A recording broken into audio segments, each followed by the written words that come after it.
کہ جناب نوح علیہ السلام کیا کہتے ہیں؟ اعوذ باللہ من الشیطان الرجیم بسم اللہ الرحمن الرحیم رب انی دعوت قومی لیلا ونہارا فلم یزدہم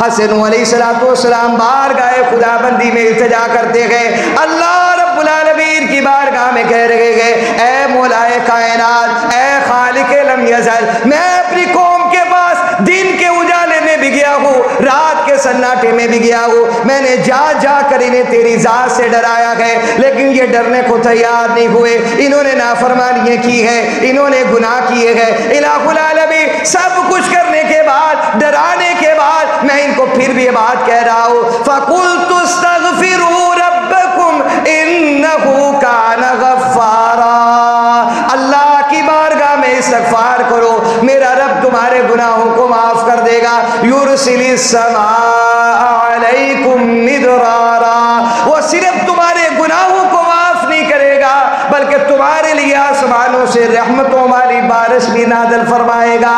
فَقُلْتُ اسْتَغْفِرُوا رَبَّكُمْ، تم استغفار کرو، آسمانوں سے بارشیں آئے گی۔ وَيُمْدِدْكُمْ بِأَمْوَالٍ وَبَنِينَ، صرف بارش نہیں آئے گی، تمہیں مال بھی دے گا اور بیٹے بھی عطا کرے گا۔ بندہ گناہ گار ہے، اس کا تو گناہ ہی معاف ہو جاتا ہے، اس کے لیے بڑا تھا۔ الہ العالمین فرما رہے میں صرف اس کے استغفار پر اس کے گناہ کو معاف نہیں کروں گا بلکہ آسمانوں سے اپنی رحمتوں والی بارش بھی نازل فرماؤں۔ حضرت حسن بن علی رضی اللہ تعالیٰ عنہ بیٹھے ہوئے تھے، کوفے کی جامع مسجد میں نماز پڑھا کر بیٹھے، ایک شخص آیا، آ کر عرض کرنے لگا اے نواسے رسول صلی اللہ علیہ وسلم، میرے سامنے یہ آیت مبارکہ ہے، یہ جو حضرت نوح علیہ السلام کا اپنا بیان ہے، وعد ہے، جس کو اللہ نے سورۃ النوح میں بیان کیا ہے، اس کی تشریح میں نہیں سمجھ سکا، ذرا اس کی تشریح مجھ کو سمجھائیے۔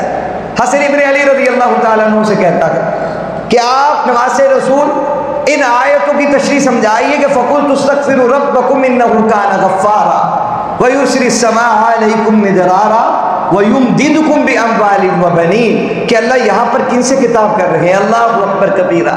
پھر نواسے رسول ان آیات کی تفسیر کرتے ہوئے فرماتے ہیں کہ سنو، یہاں پر خطاب رب العالمین گناہ گاروں کو کر رہے ہیں، اور گناہ گاروں کو یہ خطاب کر رہے ہیں کہ سنو، تم سے گناہ سرزد ہو جاتا ہے، مایوس ہونے کی ضرورت نہیں، میں نہ صرف تمہارے گناہوں کو معاف کروں گا بلکہ اپنی انعامات کا تمہارے اوپر ظہور کر دوں گا۔ اس نے پوچھا کہ استغفار پر کیا کیا ملے گا؟ حسن بن علی رضی اللہ تعالیٰ عنہ نے پھر فرمایا کہ دیکھو، اب یہ معمول ہے حضرات محدثین کے ہم کہ جو شخص یہ چاہتا ہے، لوگ بانٹتے ہیں جی، مداروں پہ جا رہے ہیں، کہاں کہاں جا رہے ہیں، بیٹا نہیں ہو رہا، بیٹا نہیں ہو رہا، اولاد نہیں ہو رہی، وظیفہ لیجیے جو وظیفہ رب العالمین نے دیا ہے، بات وہیں سے ہوگی جو طریقہ اللہ نے بتایا ہے، کام وہیں سے بنیں گے جہاں سے بننے کا اللہ نے بتایا ہے کہ یہاں سے بنیں گے۔ اب یہاں پر یہ بات ذہن میں رکھی، یہ بات میری نہیں، کسی مولوی کی نہیں، یہ بات نواسے رسول جگر گوشے بطول جناب سیدنا حسن بن علی رضی اللہ تعالیٰ عنہ کی ہے۔ آپ نے فرمایا ہے کوفے کی جامع مسجد میں بیٹھ کر کہ اس آیت میں اللہ یہ فرما رہے ہیں کہ استغفار پڑھنے والے کو میں کیا دوں گا۔ اب صاحب مکاشفۃ القلوب فرماتے ہیں وہ جو بندہ حسن بن علی رضی اللہ تعالیٰ عنہ سے عرض کر رہا تھا وہ شخص بے اولاد تھا، اس کے ہاں اولاد نہیں تھی، اس کے ہاں اولاد نہیں تھی۔ وہ حسن بن علی رضی اللہ تعالیٰ عنہ سے یہ پوچھ رہا ہے کہ مجھے اس کا فلسفہ آپ بتائیں گے۔ حسن بن علی رضی اللہ تعالیٰ عنہ فرماتے ہیں اللہ اس میں وعدے کہہ رہا ہے تم استغفار کرو، اگر بے اولاد ہو میں تمہیں بیٹے دوں گا، اگر بیٹیوں والے ہو استغفار پڑھو میں تمہیں بیٹا دوں گا، بِأَمْوَالٍ وَبَنِينَ مال بھی دوں گا تمہیں۔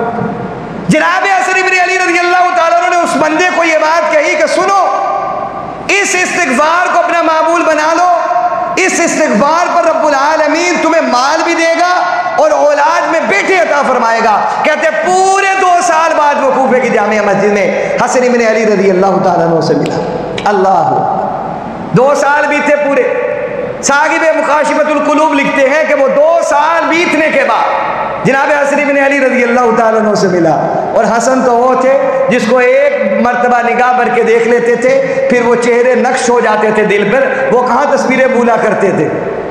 اس کو جب دیکھا کہ وہ مسجد میں آیا, حضرت حسن بن علی رضی اللہ تعالیٰ نے پکار کر کہا کہ ادھر آ. وہ قریب آیا, فرمایا کہ بتا تیرے کام بنے کہ نہیں. وہ شخص کہنے لگا ہے نواسے رسول آپ نے تب مجھے یہ وظیفہ دیا تھا جو اللہ نے حضرت نوح کی زبانی قرآن میں اتارا ہے. آپ نے تب مجھے یہ وظیفہ دیا تھا کہ استغفار پڑھ, میرا رب تجھے مال بھی دے گا, اولاد میں بیٹے دے گا. حضرت حسن فرماتے پھر بتا کیا بنا اس دعا کا. وہ کہنے لگا میں تو استغفار پڑھنا اپنے لیے معمول بنا چکا ہوں, مال اتنا ہے کہ مجھے سمجھ نہیں آتی کہ میرا مال کہاں کہاں بکھرا ہوا ہے. اور کہنے لگا پھر اولاد میں رب العالمین نے مجھے بیٹے عطا فرمائے. 2 بیٹے اللہ مجھے عطا فرما چکے ہیں. تو لہذا قرآن بتا رہا ہے استغفار کو اپنا معمول بناؤ. تو اس کا ارادہ کرتے ہیں استغفار کرنے کا, کرتے ہیں بلند آواز سے کہ انشاءاللہ استغفار کو اپنا معمول بنا لیجیے. اللہ کا وعدہ ہے اللہ رحمتوں کو نازل کریں گے.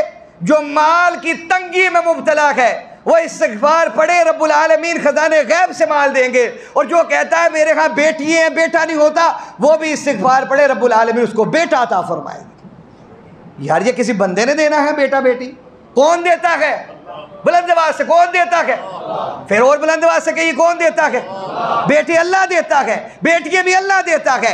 اللہ رب العالمین اس تقسیم کے بارے میں خود کہہ چکے ہیں یَهَبُ لِمَن يَشَاءُ إِنَاثًا وَيَهَبُ لِمَن يَشَاءُ الذُّكُورَ أَوْ يُزَوِّجُهُمْ ذُكْرَانًا وَإِنَاثًا وَيَجْعَلُ مَن يَشَاءُ عَقِيمًا. اللہ فرماتے ہیں میں جس کو چاہوں بیٹا دیتا ہوں, جس کو چاہوں بیٹی دیتا ہوں, جس کو چاہوں بیٹا اور بیٹی دونوں دیتا ہوں, اور جس کو چاہوں بانجھ کر دیتا ہوں. مجھ سے کون پوچھ سکتا ہے؟